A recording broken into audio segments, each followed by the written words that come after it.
નમસ્તે વિદ્યાર્થી મિત્રો, હું સારિકા દેવ મુરારી, શ્રી સરદાર પટેલ એજ્યુકેશનલ ઇન્સ્ટિટ્યૂટ સંચાલિત શ્રીમતી MS લખાણી કન્યા વિદ્યાલયના પ્રાથમિક વિભાગમાં આપ સર્વે વિદ્યાર્થીઓનું ધોરણ 7ના ઓનલાઈન શિક્ષણમાં સ્વાગત કરું છું. આજનો વિષય છે અંગ્રેજી. આજે આપણે યુનિટ 1 વિની સ્માઇલનો અભ્યાસ કરીશું. યુનિટ 1 વિની સ્માઇલમાં એક્ટિવિટી 1 અને 2માં પાસ્ટ પાર્ટિસિપલ એટલે કે ભૂતકાળના રૂપો શીખ્યા. હવે આપણે એક્ટિવિટી 4નો અભ્યાસ કરીશું. એક્ટિવિટી 4. સોહનને તેના જીવનમાં બનતી ઘટનાઓના ચિત્રો દોરવાનો શોખ છે. તેણે દોરેલા ચિત્રો અને તેણે તેના મિત્ર મોહનને કહેલા વાક્યો તેની ડાયરીના પાનામાંથી વાંચો. 6 જાન્યુઆરી 2012 ફ્રાઇડે, 6 જાન્યુઆરી 2012 શુક્રવાર. It was the 6th January 2012. 6 જાન્યુઆરી 2012નો તે દિવસ હતો. It was my birthday. તે મારો જન્મદિવસ હતો, એટલે કે સોહનનો જન્મદિવસ હતો. My father bought bicycle for me. Buy એટલે ખરીદવું, અને એનું ભૂતકાળનું રૂપ આપ્યું છે બોટ એટલે ખરીદી. મારા પિતાએ મારા માટે સાયકલ ખરીદી. સેકન્ડ, 11th ફેબ્રુઆરી 2012 સેટરડે, 11 ફેબ્રુઆરી 2012 શનિવારનો દિવસ. I took part in bicycle race. Took part એટલે ભાગ લેવો, ટેક એટલે લેવું, અને એનું ભૂતકાળનું રૂપ આપ્યું છે ટુક. મેં સાયકલની રેસમાં ભાગ લીધો. I won the second prize. Won એટલે જીત્યો, વિન એટલે જીતવું, એનું અહીંયા ભૂતકાળનું રૂપ વોન આપેલું છે. હું સેકન્ડ પ્રાઇઝ જીત્યો. I also won this trophy. અને આ ટ્રોફી પણ હું જીત્યો. થર્ડ, 4th મે 2012 ફ્રાઇડે, 4 મે 2012 શુક્રવાર. Look at this picture. આ ચિત્ર જુઓ. This is SSG hospital. આ SSG હોસ્પિટલનું ચિત્ર છે. I had an accident. મારું એક્સિડન્ટ થયું હતું. I was in the hospital for 3 days. અને હું 3 દિવસ માટે હોસ્પિટલમાં રહ્યો હતો. હવે આપણે એક્ટિવિટી 5નો અભ્યાસ કરીશું. Activity 5 smile in the mirror part 1. હવે આપણે આ એક્ટિવિટીમાં આવતા અઘરા સ્પેલિંગ જોઈએ.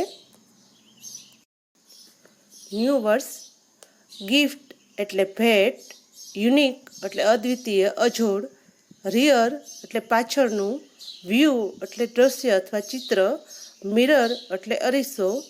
રિવર બેંક નદી કિનારો. રફ એટલે ખરબચડું. પાથ એટલે રસ્તો અથવા માર્ગ. નોટિસ એટલે નજરે પડવું. ટુ પુશ એટલે ધકેલવું અથવા દબાવવું. ટુ રોટેટ ફરવું. લો એન્ડ બિહોલ્ડ અરે જુઓ તો ખરા.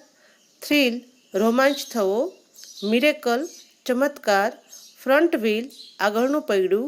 અફ્લોક એટલે ટોળું. ડ્રીમ એટલે સ્વપ્ન. ફોર એવર હંમેશને માટે.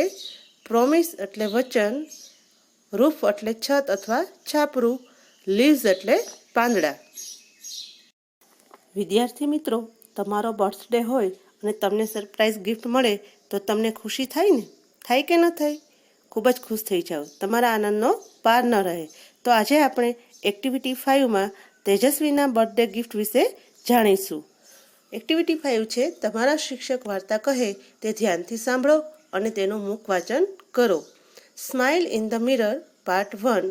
It was 11th April 2011. 11 એપ્રિલ 2011નો દિવસ હતો.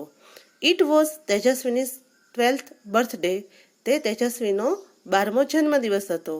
Her father gifted her a beautiful bicycle. તેણીના પિતાએ તેને એક સરસ મજાની સાયકલ ભેટમાં આપી. It was a unique bike. Unique એટલે કે અદ્વિતીય, સાવ અલગ પ્રકારની. તે સાયકલ સાવ અલગ જ હતી.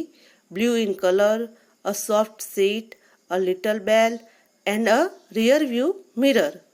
એટલે કે રિયર વ્યૂ મિરર એટલે પાછળનું દેખાડતો અરીસો. સાયકલ કેવી હતી? તો કે બ્લુ કલરની. તેની સીટ એકદમ પોચી હતી. એમાં નાનકડો બેલ ઘંટડી હતી અને પાછળનું દેખાડતો અરીસો હતો. વેન તેજસ્વીની સો હર બાઇસિકલ શી સેડ વાવ. જ્યારે તેજસ્વીને પોતાની સાયકલ જોઈ ત્યારે તે બોલી, વાવ, એકદમ આશ્ચર્યચકિત થઈ ગઈ. સી ફેલ્ટ પ્રાઉડ, તે ગૌરવ અનુભવવા લાગી. She placed her foot on left pedal and yelled, here I go, woo. અને પોતે સાયકલ ઉપર ડાબા પેડલ ઉપર પગ મૂકે છે અને સાયકલ ચલાવે છે ને વૂ કરતી જાય છે. શી મૂડ ફાસ્ટર એન્ડ ફાસ્ટર, તે એકદમ ફાસ્ટ સાયકલ ચલાવવા લાગી. C went to the river bank, અને તે રિવર બેંક એટલે કે નદી કિનારે પહોંચી. C enjoyed riding the bicycle on this rough path એટલે ખરબચડો રસ્તો. તે નદી કિનારે જાય છે, ત્યાં ખરબચડા રસ્તા ઉપર એને સાયકલ ચલાવવાની ખૂબ જ મજા પડી જાય છે. She was riding at her top speed એટલે એકદમ સ્પીડથી, ઝડપથી. તેણી એકદમ ઝડપથી સાયકલ ચલાવે છે. Then she notice a red button near the bell, પછી તેનું ધ્યાન તેના ઘંટડી પાસે એક લાલ બટન હતું તેના પર જાય છે. વોટ વોઝ ધેટ, તે શું હતું? શી પુશ ધ બટન, તેણી બટન પુશ એટલે દબાવવું, બટન દબાવે છે.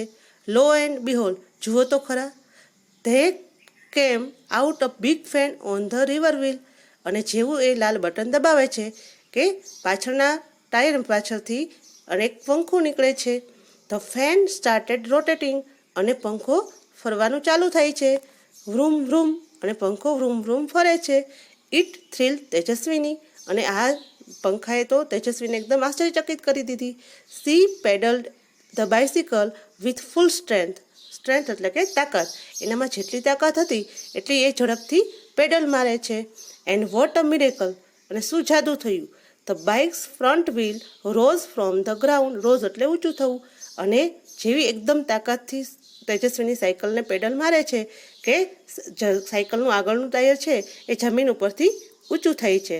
And then the rear one, અને પછી પાછળનું પણ. The bike was flying now, હવે તો સાયકલ ઉડવા લાગી. The pedalled faster and the bicycle went up 3, 4, 5, 50 metres, અને આ રીતે જેમ જેમ તેજસ્વીની સાયકલને પેડલ ફાસ્ટ મારવા લાગી તેમ તેમ સાયકલ આકાશમાં ઊંચે ઉડવા લાગી. 3, 4, 5 એમ 50 કિલોમીટર ઊંચે ઉડવા લાગી. સી વોઝ થ્રિલ્ડ, હવે તે એકદમ આશ્ચર્યચકિત થઈ ગઈ. નાવ she was flying over the river, હવે તેણી નદી ઉપરથી ઉડી રહી હતી. સી લુક ડાઉન, તેણે નીચે જોયું. Oh, is that a kite in the river, એણે નદીમાં જોયું કે શું પતંગ છે. ઇટ વોઝ અ બોટ, તે હોડી હતી. C turn the handle towards Har village, પછી તેણે સાયકલનું હેન્ડલ પોતાના ગામ તરફ વાળ્યું. સી સો હર સ્કૂલ, પછી તેણે પોતાની શાળા જોઈ. Oh no, there are so many leaves of trees on the roof એટલે છત, છાપરું, અને લીવ્સ એટલે પાંદડાઓ. તેણે પોતાના સ્કૂલની છત ઉપર ઘણા બધા પાંદડાઓ જોયા. I will clean them tomorrow, C thought, તેણે વિચાર્યું, હું આવતીકાલે તેને સાફ કરી નાખીશ. Vote else food C from there, ત્યાંથી તેણે બીજું શું જોયું. Smile in the mirror part 2. Now she was over the farms and fields, farms એટલે ખેતરો અને ફિલ્ડ્સ એટલે મેદાન. હવે તેણી ખેતર અને મેદાન ઉપર ઉડી રહી હતી. Green fields, she was enjoying the beautiful views, and then she notice a flock of birds on her way. Enjoying એટલે માણવું, આનંદ લેવો. બ્યુટિફુલ વ્યૂઝ એટલે સુંદર દ્રશ્યો. પછી તેણીએ રસ્તામાં લીલાછમ ખેતરો જોયા અને સુંદર દ્રશ્યોનો આનંદ માણ્યો, અને પોતાના રસ્તામાં એક પક્ષીઓનું ટોળું જોયું. She applied the brakes, applied એટલે લગાવવું, અહીંયા તેણે બ્રેક લગાવી. The fan stopped and the bike started coming down, જેવી એણે બ્રેક મારી કે પંખો બંધ થઈ ગયો અને સાયકલ નીચે ઉતરવા લાગી. Tejaswini close her eyes and held the handle tightly, તરત જ તેજસ્વીએ પોતાની આંખો બંધ કરી દીધી અને હેન્ડલ છે એ જોરથી પકડી રાખ્યું. બટ વિથિન સેકન્ડ્સ, અને સેકન્ડવારમાં જ ધડામ દેખાનો અવાજ આવ્યો. સી ક્રાઇડ આઉટ, ઓ માં, અને એના મોઢામાંથી ચીસ નીકળી ગઈ, ઓ માં. શી ઓપન હર આઈઝ, પછી તેણે આંખો ખોલી. ઓ my God, it was a dream એટલે સ્વપ્ન, એટલે કહે છે કે એ ભગવાન, આ તો એક સ્વપ્ન હતું. She got up, washed her face and looked in to the mirror, પછી તેણી જાગી, મોઢું ધોયું અને અરીસામાં જોયું. It was a dream this time but it will not be a dream forever. પછી તેણે કહ્યું, આ એક સ્વપ્ન હતું, પણ તે કાયમ માટે સ્વપ્ન નહીં રહે. સી પ્રોમિસ હર સેલ્ફ, તે પોતાની જાતને પ્રોમિસ એટલે કે વચન આપવું, એ પોતાની જાતને વચન આપે છે. I will make a bike like this and fly over my village. હું આવી જ એક સાયકલ બનાવીશ અને પછી મારા ગામની ઉપરથી ઉડીશ. She smile at herself in the mirror. પછી તેણે અરીસામાં પોતાની સામે જ સ્મિત કર્યું એટલે કે હસી. હવે આપણે એક્ટિવિટી 11 જોઈશું. Read the following tax. Asma lives in Gandhinagar. Asma ગાંધીનગરમાં રહે છે. વન ડે હર કઝિન રિઝવાન કેમ ધેર. એક દિવસ તેનો પિતરાભાઈ રિઝવાન ત્યાં આવે છે. C went to the bus station two receive him. Receive એટલે લેવા માટે. તેણે તેને લેવા માટે બસ સ્ટેન્ડે જાય છે. They return home. તેઓ ઘરે પાછા ફરે છે. Asma open the door. Asma બાયણું ખોલે છે. અસ્મા સેડ, રિઝવાન, આવો આવો, welcome. Oh, what do I see. Asma કહે છે, રિઝવાન, આવ, તારું સ્વાગત છે. અરે, હું આ શું જોઉં છું. Rizwan said, what is this. Rizwan કહે છે, આ શું. Is this your house Asma. શું આ તારું ઘર છે અસ્મા. Asma said, yes, unfortunately it is my house. Asma કહે છે કે હા, કમનસીબે આ મારું ઘર છે. Rizwan said, but you can't arrange this things like this. Only a monkey can do it. Rizwan કહે છે, પણ તું આ વસ્તુ આવી રીતના ન ગોઠવી શકે, ફક્ત વાંદરો જ આવું કરી શકે. Asma said, oh my god, the back door was not closed. Asma કહે છે, અરે ભગવાન, પાછળનું બારણું ખુલ્લું હતું. I forgot to close it. હું તેને બંધ કરતા ભૂલી ગઈ હતી. Rizwan said, oh dear, look there on the tree. The lucky monkey is eating your potato chips. Rizwan કહે છે, પેલા ઝાડ ઉપર જો, નસીબદાર વાંદરો તારી બટેટાની ચિપ્સ ખાઈ રહ્યો છે. Asma said, those chips were for you, so the monkey is luckier than you. Asma કહે છે, એ ચિપ્સ તારા માટે મેં બનાવી હતી, તેથી વાંદરો તારા કરતાં પણ નસીબદાર છે. Rizwan said, okay, let's rearrange the room in a civilised way. Civilised way એટલે વ્યવસ્થિત રીતે, અરેન્જ એટલે ગોઠવવું. રિઝવાન કહે છે, બરાબર છે, કાંઈ વાંધો નહીં, ચાલ આપણે રૂમને પાછો વ્યવસ્થિત રીતે ગોઠવી દઈએ. Asma said, let's do it, whoop whoop. Asma કહે છે, ચાલ, whoop whoop. Let's read what did the monkey do. ચાલો આપણે હવે જોઈએ કે વાંદરાએ શું કર્યું હતું. The monkey enter the room. વાંદરાએ ઘરમાં પ્રવેશ કર્યો. It scattered all the things. Scattered એટલે વેરવિખેર કરવું. તેણે બધી વસ્તુઓને વેરવિખેર કરી નાખી રૂમની અંદર. The table fan is on the cot. Cot એટલે પલંગ. ટેબલ પંખો હતો એને પલંગ ઉપર મૂકી દીધો. It was on the table near the cot. Table પંખો ક્યાં હતો, તો કે પલંગની પાસે જે ટેબલ હતું તેના ઉપર હતો. The monkey broke the study lamp and tore the books. Broke એ બ્રેકનું ભૂતકાળનું રૂપ છે.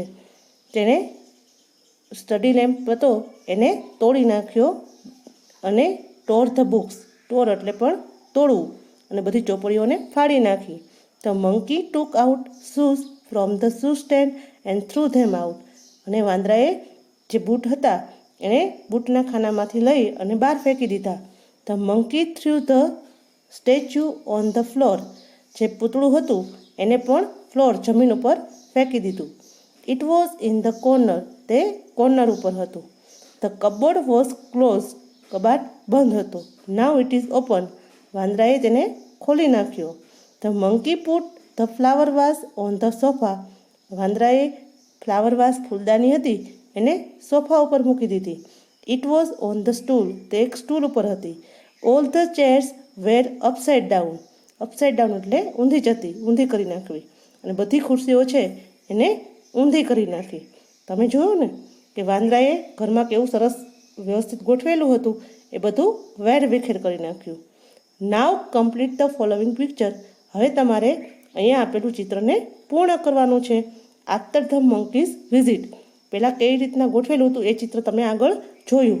હવે આ ચિત્રની અંદર તમારે વાંદરાએ રૂમમાં પ્રવેશ કર્યા પછી શું શું કર્યું એ ચિત્ર દોરવાનું છે.